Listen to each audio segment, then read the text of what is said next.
Yo tenía que secar, tenía que drenar esas lágrimas para dejar que afloraran en el último momento.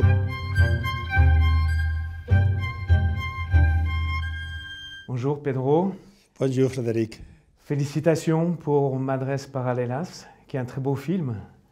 On va en parler. Ah oui. Et, la première chose, c'était, je crois qu'il y a une sorte déjà d'histoire d'amour en Espagne. Le film a été un grand succès. Je voulais savoir ce que ça représentait pour toi, si l'amour du public t'aide dans ton travail. Para mí, la respuesta del público siempre es un misterio. Yo no creo que sea previsible. Los estudios, por ejemplo, sí piensan en las fórmulas para atraer al público, pero yo no sé qué cara tiene el público. Entonces, cuando reacciona, como en esta película, positivamente, siempre es una sorpresa muy grata. Y con esta película especialmente tiene un doble significado porque como la película trata un tema que está muy vivo todavía en España, que es el de las fosas comunes, y que provoca también una enorme polémica social.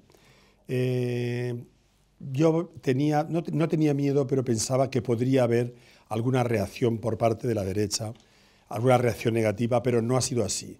Han decidido olvidarme y ser discretos, lo cual me parece bien. Alors, Madres Paralelas, donc dans le titre, on comprend qu'on revient au thème de la mère. Est-ce que pour toi, maintenant, parler des mères, c'est quelque chose c'est une manière pour toi d'aller vers le public, d'aller vers ce que le public attend de toi, parce qu'on t'associe tellement maintenant aux histoires de mères? No sé exactamente. Yo creo que el público, en general, lo que le gustaría es que yo hiciera más películas como Mujeres al borde de un ataque de nervios. Pero digamos que el público se va adaptando a mí o va madurando conmigo o vamos cambiando a la vez. Pero es cierto que mi cine está lleno de madres. No soy consciente de si ese es el sujeto que el público prefiere, pero es cierto que películas sobre la maternidad puedes hacer 1000 películas. O sea, la maternidad es el centro de la sociedad de consumo, de la familia. O sea, puedes hacer películas de todos los géneros poniendo a una madre en el centro. Y después también para mí las relaciones, sobre todo madres, hijos o hijas, siempre son muy inspiradoras. Entonces yo creo que todavía habrá alguna madre más en mis películas futuras.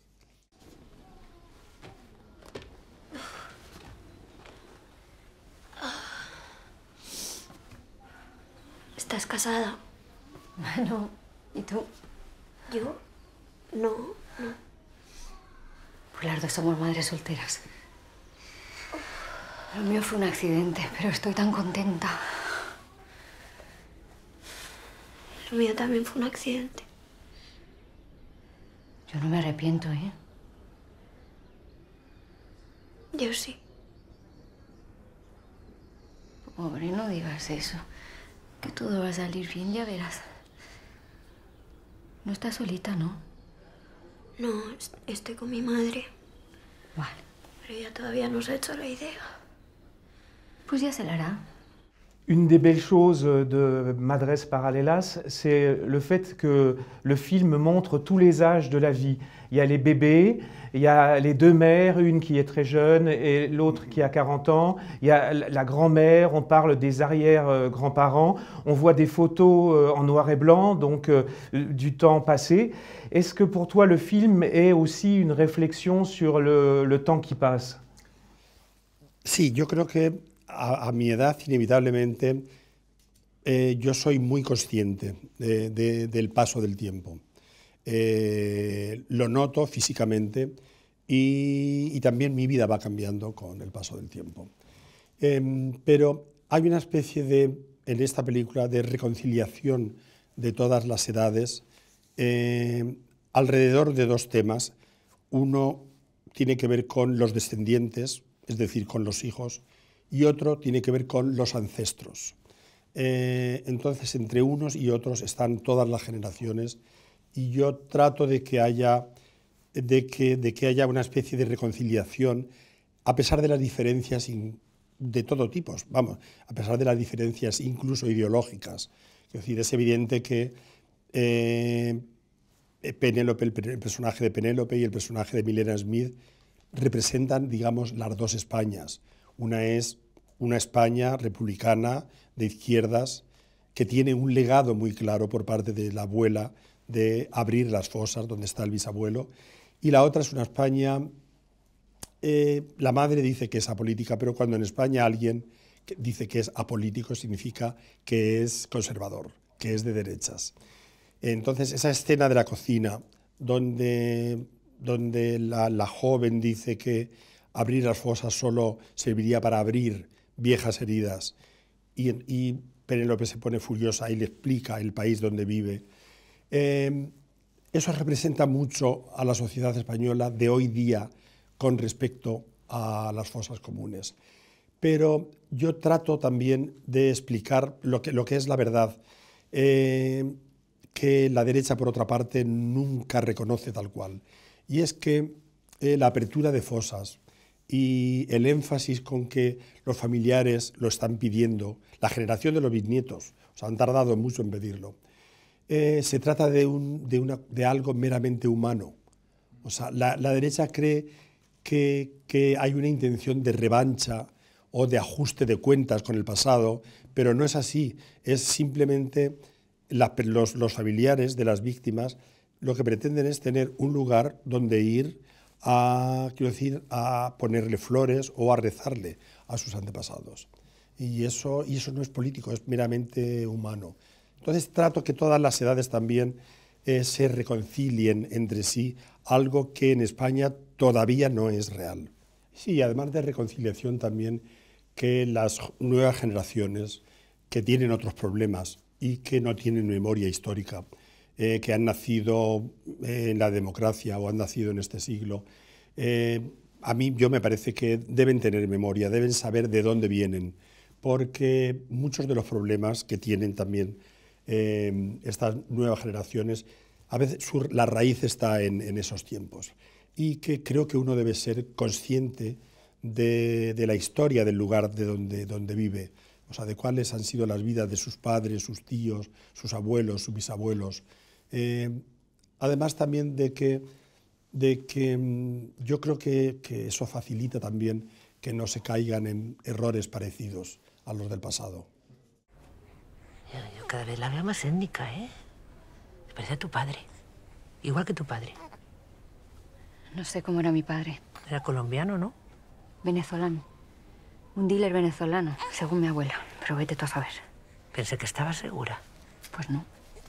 ¿Y hay alguien más a quien pueda parecerse, además del antropólogo? Porque el antropólogo tampoco les ha comparecido, ¿eh? No. Yo solo me acosté con Arturo. Pues entonces ha salido tu padre. No le des más vueltas. Et Cecilia, que ha salido tu abuelo venezolano. Un des grands thèmes de Madres Paralelas, c'est bien sûr ce qui est caché. Donc les fosses communes, c'est le passé enfoui et qu'il faut mettre à jour. C'est la vérité de l'histoire qui a été cachée.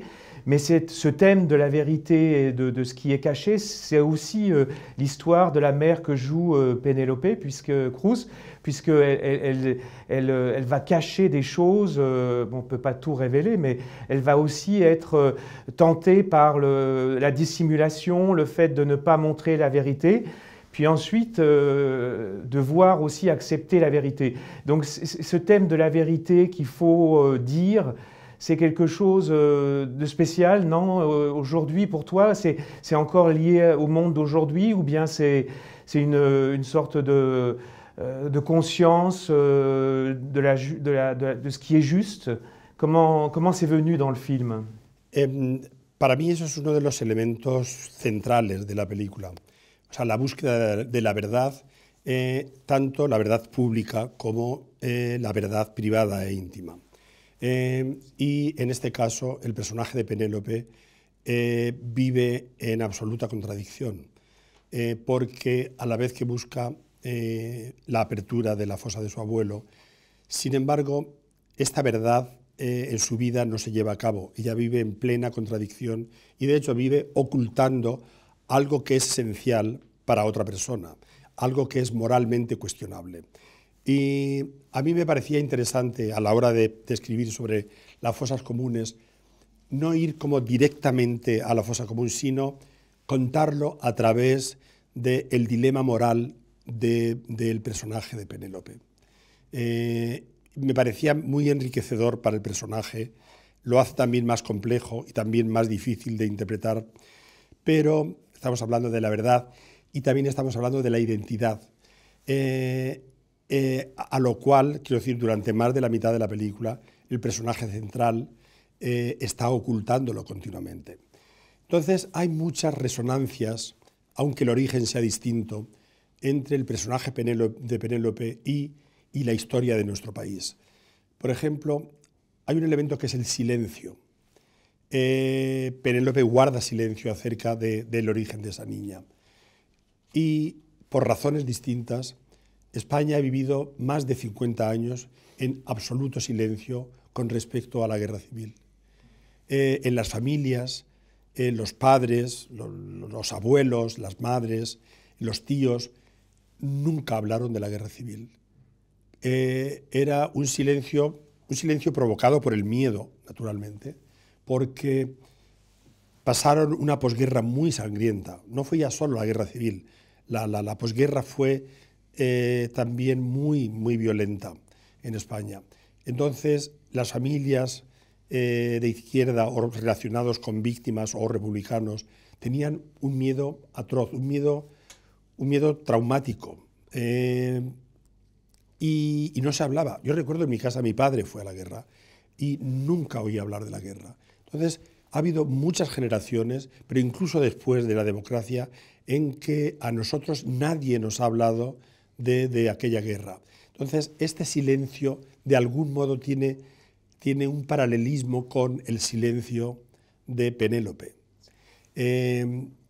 Y yo creo que igualmente que históricamente es importante que se hable de la verdad y que se imponga la verdad en todos los sentidos, en los colegios, en la vida social, en la vida política. También la verdad es necesaria en la vida de la protagonista, de las personas, porque es muy difícil vivir en la imposición, o sea, vivir ocultando algo. No sé si es también por mi educación judio-cristiana, pero la ocultación en Penélope hace que crezca un sentido de culpa que la va sofocando cada día más.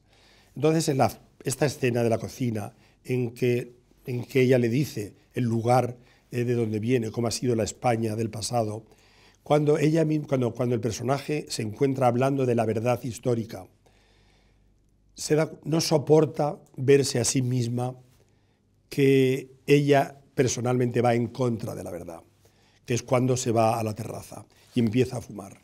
Y entonces, en ese momento, decide que, a pesar de ser durísimo, le va a contar todo al personaje de Ana. Pero no podemos analizar la situación aquí, juntas, como dos seres adultos. Si lo más difícil era decírtelo. Y yo ya lo he hecho.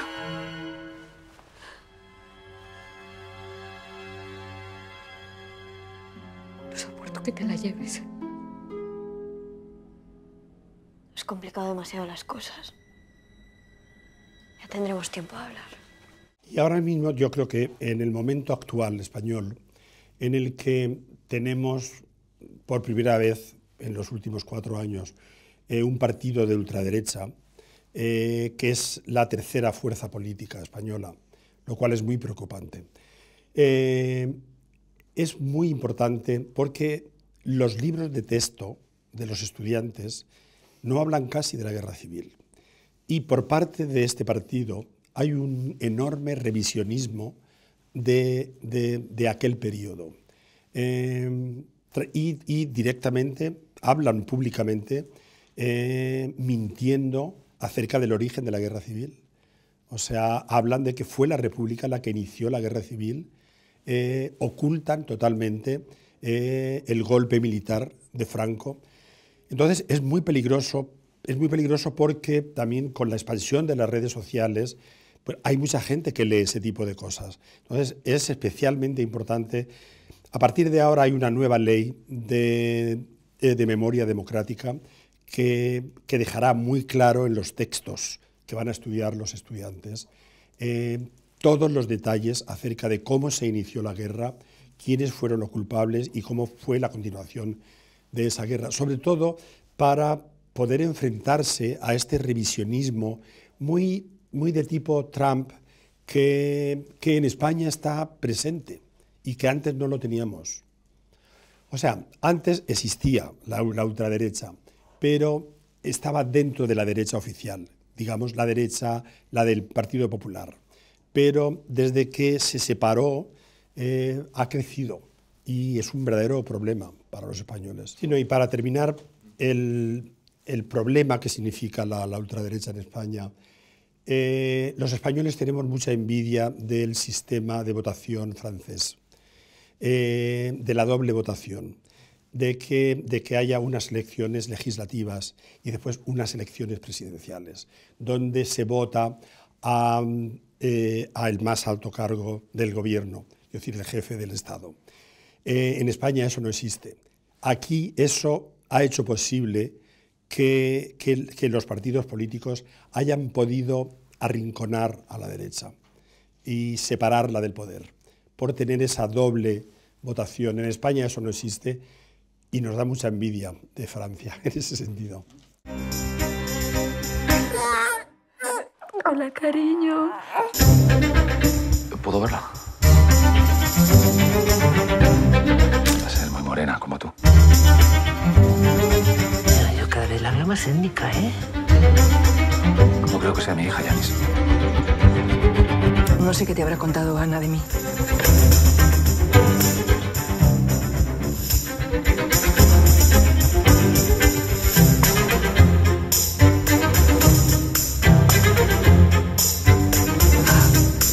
¿No pensaste nunca en mí?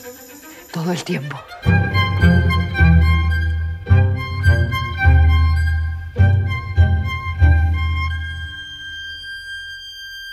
Une des caractéristiques et une des choses les plus belles aussi dans Madres Paralelas, c'est la tonalité du film. C'est comme une musique, comme la musique de Alberto Iglesias, un peu en sourdine, pas dramatique, mais très subtile.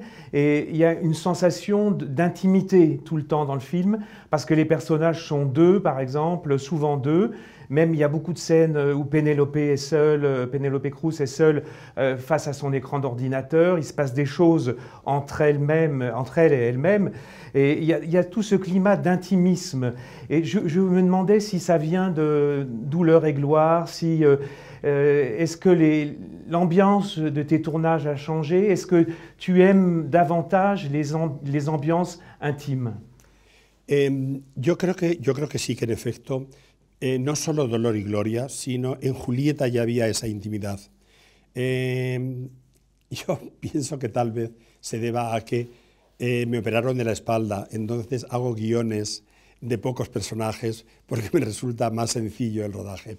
Pero no, lo que sí es cierto es que en Julieta hay un punto de inflexión en mi cinematografía y me resulta mucho más atractivo la austeridad y esa austeridad tiene que ir también a favor de la intimidad de los personajes, a favor de profundizar en los personajes que son pocos decorados, pero deben ser tratados en profundidad. Y es cierto, yo creo que las tres películas, vamos, yo soy consciente de que el estilo es más contenido y que también se habla más de la intimidad de los personajes. Y curiosamente, antes hablaba del silencio, son películas que de algún modo las tres son atravesadas por el silencio, también con resultados penosos, en cualquier caso, no positivos. Es decir, la madre de Julieta, después del accidente que sufre el padre, no vuelve a hablar con la hija acerca de cómo fue la última conversación. Y eso desencadena un drama terrible. El silencio de la adolescente y la madre. En Dolor y Gloria, también la madre, una vez que ve al niño junto al albañil, que no están haciendo nada, pero esa madre, desde ese instante, conoce perfectamente cuál va a ser la sexualidad de ese niño, y de algún modo eso establece también un gran silencio entre la madre y algo que no vemos en la película, la adolescencia de Antonio Banderas, que después la madre se lo reprocha en la escena de la terraza. Y aquí está el gran silencio de ella y el silencio de toda la sociedad aterrorizada española. Pero es cierto que en estas 3 películas, también como algo que no había hecho antes tanto, no solo ya de la intimidad de los personajes, sino la contención de los actores. Todo eso viene a que yo soy un cineasta barroco. Si las películas son menos barrocas, deben, por lo menos, o sea, debo conducirlas por un camino de mayor intimidad y mayor profundidad en los personajes.